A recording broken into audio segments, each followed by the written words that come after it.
Hello everyone. यह हमारी grammar की सेकंड क्लास है। हमने पहली क्लास में ग्रामर के बारे में पढ़ा था। ग्रामर होता क्या है, हमने वर्ड्स पढ़े थे, हमने अल्फ़ाबेट्स पढ़े थे, हमने वॉवेल्स और कॉन्सोनेंट सीखा था और हमने सेंटेंस भी पढ़ा था। हमने इसमें फिर से सेंटेंस की डेफिनेशन लिखी हुई है। आइए इसे फिर से समझते हैं। चलिए, लिखा है सेंटेंस। सेंटेंस की डेफिनेशन लिखी है अंग्रेजी में। आप इसे लर्न कीजिए, याद कीजिए, क्योंकि यह बहुत ही इंग्लिश के लिए बहुत ही आवश्यक है। लिखा है a group of words that makes a complete sense. A group of words that makes a complete sense is called a sentence. शब्दों का ऐसा समूह जो पूर्ण अर्थ प्रदान करे, जो हमें पूरा अर्थ दे, वही सेंटेंस कहलाता है। हमने हिंदी में भी वही लिखा है, शब्दों का ऐसा समूह जो पूर्ण अर्थ प्रदान करे वाक्य कहलाता है। सेंटेंस का हिंदी होता है वाक्य। अब मिलकर एग्जाम्पल कर लेते हैं। इसके उदाहरण कुछ हैं। राधा राइट्स ए लेटर, ये हमारा सेंटेंस है। Radha writes a letter. दूसरा सेंटेंस है do not tell a lie. और हमने तीसरा सेंटेंस लिखा हुआ है अलाज आई हैव फेल्ड। अब जितने भी सेंटेंस है, इसमें एक चीज बहुत ही आवश्यक होती है, वह होती है हमारी वर्ब। बिना वर्ब के कोई सेंटेंस होता नहीं है। इसलिए हमारे पहले सेंटेंस में हमारी वर्ब है राइट्स, दूसरे सेंटेंस में हमारी वर्ब है डू और टेल, और तीसरे सेंटेंस में हमारी वर्ब है हैव और फेल्ड। ये हम समझ सकते हैं कि अगर कोई सेंटेंस होगा तो उसमें वर्ब अवश्य होगी। अगर वर्ब नहीं है तो हमारा सेंटेंस गलत है, वह सही सेंटेंस नहीं है। अब आइए जानते हैं सेंटेंस के प्रकार। तो सेंटेंस के प्रकार होते हैं 5 टाइप ऑफ सेंटेंसेस, वाक्य के प्रकार। तो सेंटेंस 5 प्रकार के होते हैं। 5 हमारे हाथ में, एक हाथ में 5 उंगलियां होती हैं, उतने ही प्रकार का सेंटेंस होता है। सेंटेंस पहला कौन सा है? Assertive sentence. अगर हम हिंदी पूछें तो साधारण वाक्य। दूसरा सेंटेंस हमारा होता है इंट्रोगेटिव सेंटेंस, इंट्रोगेटिव प्रश्नवाचक वाक्य। तीसरा सेंटेंस जो हमारा है इम्परेटिव सेंटेंस, आदेशात्मक वाक्य या आदेश सूचक वाक्य। जो हमारा फोर्थ सेंटेंस है एक्सक्लेमेटरी सेंटेंस, इसको बोलेंगे विस्मय सूचक वाक्य।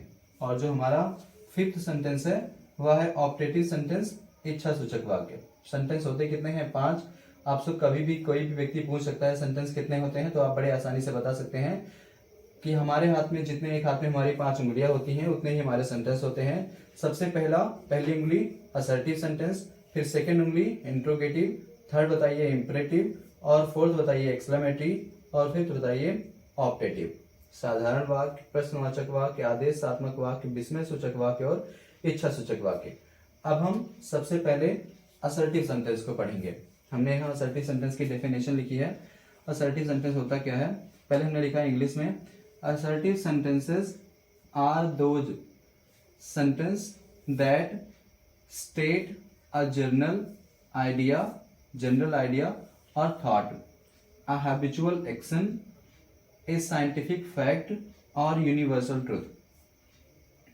अब इसे हम हिंदी में जान लेते हैं। इसको आपको लर्न करना है तो आप इसे दोबारा रिपीट कीजिए, 3 बार 4 बार रिपीट कीजिए ताकि आपको आसानी से याद हो जाए। असर्टिव सेंटेंस क्या होते हैं? Assertive sentences are those sentences that state a general idea or thought, a habitual action, a scientific fact or universal truth। ये हमारा assertive sentence का इंग्लिश में डेफिनेशन हो गया। अभी हम हिंदी में करेंगे तो क्या होगा? साधारण वाक्य वे वाक्य होते हैं जो कोई साधारण विचार या स्वाभाविक कार्य या वैज्ञानिक सत्य या कोई सार्वभौमिक सत्य प्रकट करते हैं। सार्वभौमिक सत्य कह सकते हैं कि जो भी चीजें यूनिवर्सल होती हैं, मतलब जो यथार्थ होती है, जो सत्य होती हैं। अब जैसे हमने उदाहरण लिखा है ही रीड्स हिज बुक, वह अपनी किताब प्रतिदिन पढ़ता है, यह उसका स्वाभाविक कार्य है। और हमने दूसरा सेंटेंस लिखा है Delhi is the capital of India, Delhi Bharat की राजधानी है, यह हमारा यूनिवर्सल ट्रुथ है, सार्वभौमिक सत्य है।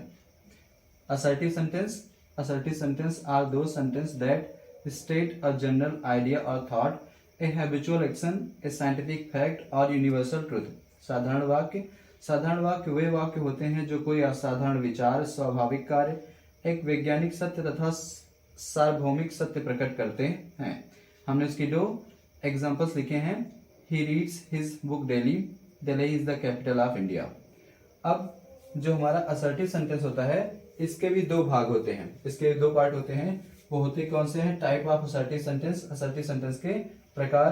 तो साधारण वाक्य के हमारे 2 प्रकार होते हैं। पहला जो हमारा प्रकार है वह है अफर्मेटिव सेंटेंस। अफर्मेटिव को हम पॉजिटिव भी कह सकते हैं। अफर्मेटिव सेंटेंस वह होता है, लिखा है affirmative sentence gives an affirmative ideas. सकारात्मक वाक्य या अफर्मेटिव सेंटेंस वह सेंटेंस होते हैं जो हमें सकारात्मक भाव देते हैं। जैसे वह जाता है, तुम पुस्तक पढ़ते हो, इसमें हम किसी चीज को स्वीकार कर लेते हैं, मान लेते हैं। इसका दूसरा रूप क्या होता है? Negative sentence.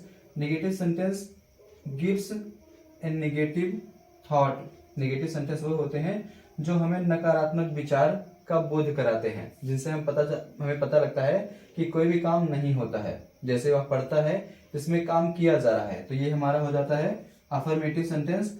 और दूसरा सेंटेंस होता है वह काम नहीं करता है, वह पुस्तक नहीं पढ़ता है, वह हमारा हो जाता है नेगेटिव सेंटेंस। हमने अब तक कितना पढ़ा? सेंटेंस क्या होता है? A group of words that makes a complete sense is called a sentence. वाक्य शब्दों का ऐसा समूह जो पूर्ण अर्थ प्रदान करे वाक्य कहलाता है। फिर हमने कुछ इसके एग्जाम्पल पढ़े। Radha writes a letter, do not tell a lie, alas I have failed. जितने भी सेंटेंस होंगे उसमें एक चीज अवश्य होगी, वो क्या होगी? वर्ब। तो हमने इस सेंटेंस में राधा राइट्स वाले में हमने राइट्स हमारी वर्ब है, डू नॉट टेल ए लाई में हमारा टेल और डू वर्ब है, अलाज वाले सेंटेंस में हमारा हैव और फेल्ड वर्ब है। मतलब वर्ब तो होनी बहुत ही आवश्यक है। अब इसके बाद हम पढ़ेंगे टाइप्स ऑफ सेंटेंस, हमने जो ऑलरेडी पढ़ लिए हैं। तो इसमें सेंटेंस कितने होते हैं? 5 प्रकार के। कौन से? असर्टिव, इंट्रोगेटिव, इम्परेटिव, एक्सक्लेमेटरी और ऑप्टेटिव। साधारण वाक्य, प्रश्नवाचक वाक्य, आदेशात्मक वाक्य, विस्मय सूचक वाक्य, इच्छा सूचक वाक्य। फिर हमने पढ़ा assertive sentence. Assertive sentence are those sentence that state a general idea और thought, a habitual action, a scientific fact और यूनिवर्सल ट्रुथ। साधारण वाक्य वे वाक्य होते हैं जो कोई साधारण विचार, स्वाभाविक कार्य, एक वैज्ञानिक सत्य या सार्वभौमिक सत्य प्रकट करते हैं। जैसे कि he reads his book daily, Delhi is the capital of India. फिर हमने पढ़ा असर्टिव सेंटेंस के भाग कौन कौन से होते हैं। तो अफर्मेटिव और नेगेटिव। अफर्मेटिव वो वाक्य होते हैं जो हमें किसी चीज के सकारात्मक बोध कराते हैं, जैसे कि तुम पुस्तक पढ़ते हो, वह स्कूल जाता है, मीरा लिख रही है। नेगेटिव सेंटेंस क्या होता है? जो हमें किसी सेंटेंस के नेगेटिव भाव को प्रकट करते हैं, नकारात्मक भाव प्रकट करते हैं, उसे हम नेगेटिव सेंटेंस कहते हैं। जैसे तुम पुस्तक नहीं पढ़ते हो, वह क्रिकेट नहीं खेलता है, मीरा बाजार नहीं जाती है। अब इसमें आपको 5 या 6 सेंटेंस हम लिख रहे हैं और आपको बताएंगे कि कैसे आपको पहचानना है कि कौन सा सेंटेंस अफर्मेटिव है और कौन सा सेंटेंस नेगेटिव है। आप इसे अच्छे से पढ़ते रहिए, लर्न करते रहिए, आपको अंग्रेजी बहुत आसान लगेगी। बिल्कुल कुछ परेशानी वाली बात नहीं है, आपको बस मेहनत करते रहना है और आपकी मेहनत कभी खराब नहीं जाती। चलिए हम लिखते हैं।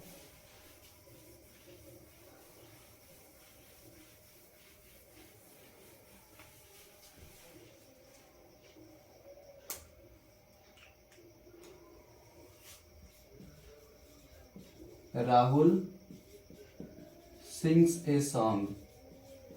Rahul sings a song. You are playing cricket. You are playing cricket. I have a friend. I have a friend. She is not washing clothes. She is not washing clothes. You never help me. I have no money. अभी हमको ये पता लगाना है कि कौन सा sentence हमारा अफर्मेटिव है और कौन सा है नेगेटिव। तो हमने पहला सेंटेंस पढ़ा Rahul sings a song, Rahul गीत गाता है। ये हमारा अफर्मेटिव सेंटेंस है क्योंकि इसमें कहीं भी नकारात्मक बोध नहीं हो रहा है, नकारात्मक बातें नहीं आ रही हैं। इसमें माना जा रहा है कि राहुल गीत गाता है। यू आर प्लेइंग क्रिकेट, आप क्रिकेट खेल रहे हो, ये भी सेंटेंस में माना जा रहा है कि आप क्रिकेट खेल रहे हो, इसलिए यह भी हमारा अफर्मेटिव सेंटेंस है। इसके अंदर लिखा आई हैव फ्रेंड, मेरा एक मित्र है, इसमें भी माना जा रहा है कि मेरा एक मित्र है, इसमें बात स्वीकार की जाती है कि मेरा एक मित्र है, इसलिए यह भी अफर्मेटिव सेंटेंस है। नेक्स्ट सेंटेंस है she is not washing clothes, वह कपड़े नहीं धो रही है, इसमें नहीं माना जा रहा है, इसमें निगेटिव थॉट आ रहा है, इसलिए हम निगेटिव सेंटेंस बोलेंगे। नेक्स्ट सेंटेंस है यू नेवर हेल्प मी, आप मेरी मदद कभी नहीं करते हो, ये भी निगेटिव मीनिंग दे रहा है, इसलिए यह भी हमारा सेंटेंस हो जाएगा निगेटिव। इसके बाद है आई हैव नो मनी, मेरे पास पैसे नहीं है, ये भी नहीं है मतलब निगेटिव फीलिंग दे रहा है, इसलिए हम इसे निगेटिव लिखेंगे। अगर हम पूछे ये सारे सेंटेंस कौन से हैं, तो ये सारे सेंटेंस है असर्टिव। असर्टिव कैसे हैं? क्योंकि जितने भी असर्टिव सेंटेंस होते हैं उनके स्टार्ट में सब्जेक्ट आता है। इसमें हमारा सब्जेक्ट हो गया राहुल, इसमें हमारा सब्जेक्ट हो गया यू, इसमें हमारा सब्जेक्ट हो गया आई, इसमें हमारा सब्जेक्ट हो गया सी, और फिर यू, इसके बाद आई। सब हमारे असर्टिव सेंटेंस है।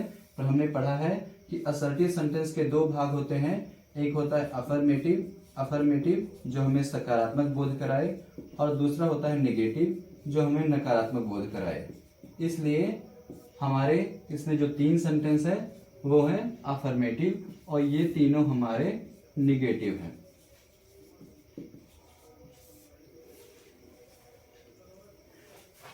उम्मीद है आपको पिछला वीडियो समझ में आया होगा, यह वीडियो भी आपको समझ में आएगा। नेक्स्ट वीडियो में हम इंट्रोगेटिव सेंटेंस को कवर करेंगे, इंपरेटिव सेंटेंस को कवर करेंगे। आप धीरे धीरे पढ़िए, आपको अंग्रेजी अच्छे से पढ़नी है। धन्यवाद।